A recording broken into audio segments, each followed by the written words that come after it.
आज के इस वीडियो में हम जानने वाले हैं राष्ट्रकूट वंश के बारे में। एंड आई होप कि आप लोग अच्छे और स्वस्थ होंगे। अगर हम बात करें राष्ट्रकूट वंश की, तो राष्ट्रकूट वंश से पहले हमने एक वंश पढ़ा था चालुक्य वंश के बारे में, और चालुक्य वंश का अंतिम राजा था कीर्तिवर्मन।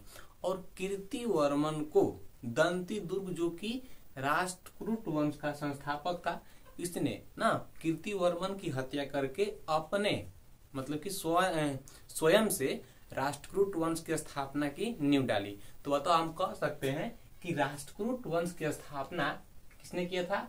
तो दंती दुर्ग ने किया था। एंड दंती दुर्ग को ही राष्ट्रकूट वंश का संस्थापक भी माना जाता है।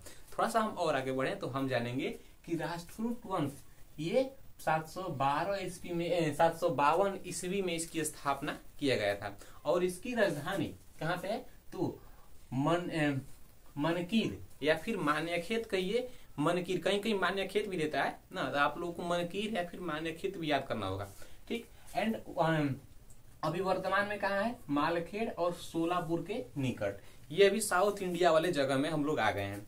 थोड़ा सा हम और आगे बढ़े तो राष्ट्रकूट वंश के प्रमुख शासक, जिसके बारे में आप लोगों को कुछ न कुछ पढ़ना है, जिन्होंने कुछ न कुछ ऐसे काम किए जहां से क्वेश्चन पूछे जाते हैं।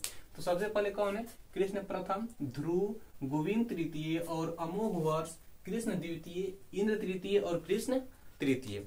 तो कृष्ण तृतीय को इस वंश का अंतिम राजा भी माना जाता है। थोड़ा सा हम और आगे बढ़े तो हम जानेंगे कि एलोरा की प्रसिद्ध मंदिर का निर्माण किसने करवाया था? तो कृष्ण प्रथम ने करवाया था। एलोरा की प्रसिद्ध मंदिर का निर्माण किसने करवाया था? कृष्ण प्रथम ने करवाया था। और एक राजा हुए राष्ट्रकूट वंश का, कौन सा? तो एक राजा हुए राष्ट्रकूट वंश का ध्रुव। देखिए यहाँ पे आप लोग पढ़े, हाँ ध्रुव यहाँ पे है। तो ध्रुव एक राजा हुए और इन्होंने क्या किया कि त्रिपक्षीय संघर्ष में भाग लिया। मतलब कि कनौज एक जगह का नाम है, समझिएगा ध्यान से ना, कनौज एक जगह का नाम है। और कनौज पर विजय प्राप्त करने के लिए 3 राजाओं ने भाग लिया था। पहले राजा थे वत्सराज, दूसरे राजा थे धर्मपाल और तीसरे राजा थे ध्रुव। तो इन, जैसे मान लीजिए ये पहला हो गया, ये दूसरा हो गया और ये तीसरा हो गया। तो अगर कनौज पर आपको जैसे तीनों को किसी एक को अधिकार करना है, तो ये तीनों में से किसी एक को इन दोनों को हराना होगा। तो ध्रुव जो थे कनौज पर आक्रमण मतलब कि अधिकार करने के लिए वत्सराज और धर्मपाल को हरा करके कनौज पर आक्रमण मतलब कनौज पर अधिकार किए। और ये ऐसा करने वाले ना राष्ट्रकूट वंश का पहला शासक बन गया। तो यहाँ से क्वेश्चन पूछता है कि त्रिपक्षीय ना संघर्ष में भाग लेने वाला पहला शासक कौन सा था? तो ध्रुव था। यह किस वंश का था? तो राष्ट्रकूट वंश का। यहाँ तक हम लोगों ने पढ़ लिया। अब थोड़ा सा और आगे बढ़े तो हम जानेंगे कि ध्रुव, जैसे मान लीजिए यहाँ पे ध्रुव है, तो ये त्रिपक्षीय संघर्ष में भाग लिए थे। और त्रिपक्षीय संघर्ष में भाग लेने के कारण इनको ना धारावर्ष भी कहा जाता है। क्या? धारावर्ष भी कहा जाता है। इतना आप लोगों को एकदम दिमाग पे होना चाहिए पूरा, क्योंकि आप लोगों को बनना है IAS PCS अधिकारी। तो ये सब आप लोगों को पूरा जुबान पे होना चाहिए, ठीक है। एंड अब देखिए, ध्रुव को हम लोग धारावर्ष भी कहते हैं। और अमोघ वर्ष एक शासक है राष्ट्रकूट वंश का, जिसका नाम है आप लोग यहाँ पे देख सकते हैं ना, अमोघ वर्ष। तो अमोघ वर्ष राष्ट्रकूट वंश का यह पहला शासक था, जो कि तुंगभद्रा नदी के किनारे, देखिए तुंगभद्रा नदी कहाँ पे है? साउथ इंडिया में ना। तो तुंगभद्रा नदी के किनारे ना जल समाधि लिया था। और यह ऐसा करने वाला पहला राजा था राष्ट्रकूट वंश का। तो क्वेश्चन पूछता है कि राष्ट्रकूट वंश का वह कौन सा राजा था जिसने जल समाधि से अपने प्राण को त्याग दिया? तो अमोघ वर्ष ना किस नदी के किनारे? तो तुंगभद्रा नदी के किनारे। अगर थोड़ा सा हम और आगे बढ़े तो हम जानेंगे कि इंद्र तृतीय के शासन काल में एक अरब का यात्री आया, अरब का निवासी आया। उसका नाम था अलमसूदी। क्या नाम था? अलमसूदी। और इंद्र तृतीय जब राष्ट्रकूट वंश का राजा था, तो इसी के साथ शासन काल में आया था एक अरब का निवासी अलमसूदी। और इसने भारत में ना ये बोला था कि भारत के जितने भी ना शासक हुए ना, सभी शासकों में राष्ट्रकूट वंश का के जो शासक है वो सबसे सर्वश्रेष्ठ है। तो यहाँ से क्वेश्चन पूछता है कि भारत के सभी शासकों में ना राष्ट्रकूट वंश के संस्थापक शासक सबसे सर्वश्रेष्ठ है। यह किसका कथन है? तो अलमसूदी का। और अलमसूदी एक अरब का निवासी था जो कि इंद्र तृतीय के शासनकाल में आया था और इंद्र तृतीय राष्ट्रकूट वंश का एक राजा था।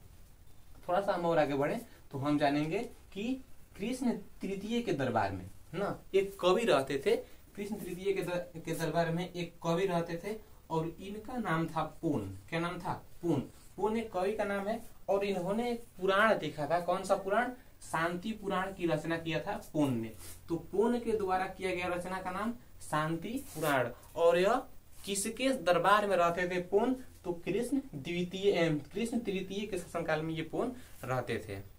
अब अगर हम थोड़ा सा और आगे बढ़े तो हम जानेंगे कि महाराष्ट्र में जो एलोरा की गुफाएं हैं जिनको कि ना कृष्ण प्रथम ने बनवाया था ऐसा माना जाता है। देखिए अब कृष्ण प्रथम राष्ट्रकूट वंश के थे ना, तो एलोरा की गुफाएं किस वंश के यानी कि किसके समय में बना होगा? तो राष्ट्रकूट के समय में ही इसका निर्माण हुआ था। और एलोरा या एलिफेंटा के गुफा को ना गुहा मंदिर भी कहा जाता है। अब देखिए एलोरा की गुफाओं का सबसे पहले उल्लेख किसने किया था? अगर हम बात करें तो फ्रांस के एक यात्री थे। कौन थे? फ्रांस के यात्री थे और उनका नाम था थेविनेट। क्या नाम था? थेविनेट। इन्होंने ही 17वीं शताब्दी में, 17वीं शताब्दी का मतलब कि 1600 से लेकर के 1699 तक के बीच में ना इन्होंने ही इसकी ना इस मंदिर का उल्लेख किया और थेविनेट को ही एलोरा की गुफाओं का उल्लेख करने का श्रेय दिया जाता है। और एलोरा की गुफाएं कहिए या फिर एलिफेंटा की गुफाएं कहिए, ये सब राष्ट्रकूट वंश के समय में ही ना बना होगा, यानी कि बना था क्योंकि कृष्ण प्रथम ने ही इसको बनवाया था। तो ये किस वंश के थे? राष्ट्रकूट वंश के थे। तो यहाँ तक हमने पूरी राष्ट्रवंश के बारे में पढ़ लिया। एंड अगर हम बात करें इसकी रिपीटेशन की तो इसको एक बार रिपीट कर लेते हैं। सबसे पहले राष्ट्रकूट वंश के संस्थापक दंती दुर्ग को माना जाता है। इसकी राजधानी सोलापुर के निकट मालखेड़ यानी कि मनकीर या फिर मान्यखेत में बनाई गई थी। एंड अगर हम बात करें कि इसके प्रमुख राजा कृष्ण प्रथम, इंद्र तृतीय, कृष्ण तृतीय, ध्रुव, अमोघवर्ष और कृष्ण द्वितीय थे। और एलोरा की गुफाएं का निर्माण किसने करवाया था? कृष्ण प्रथम ने। त्रिपक्षीय संघर्ष में सबसे पहले भाग किसने लिया था? तो ध्रुव ने। जल समाधि किसने लिया था? अमोघवर्ष ने। किस नदी के तट पे लिया था? तो तंगु भद्रा नदी के तट पे लिया था। और किसके शासनकाल में अरब का निवासी आया था? तो इंद्र तृतीय के शासनकाल में आया था ना। पूर्ण किसके दरबार में रहते थे? तो कृष्ण तृतीय के दरबार में रहते थे। एंड कृष्ण तृतीय को राष्ट्रकूट वंश का सबसे अंतिम शासक भी माना जाता है। थोड़ा सा हम और आगे बढ़े तो हम जानेंगे कि पूर्ण जो कवि थे इनकी एक रचना है, यानी कि इनकी एक पुराण है। कौन सी पुराण?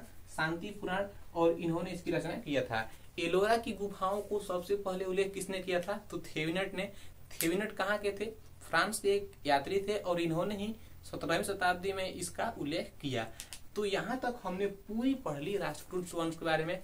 एंड अगर किसी वीडियो में यानी कि हमारे थ्रू किसी वीडियो में अगर कुछ गलतियां आप लोगों को दिखाई देती है तो हमको जरूर बताइए, क्योंकि गलतियां इंसान से ही होती है। एंड आई होप कि आप लोग इसको अच्छे से समझ गए होंगे और मिलते हैं एक अगली वीडियो में एक नए टॉपिक के साथ। तब तक के लिए धन्यवाद।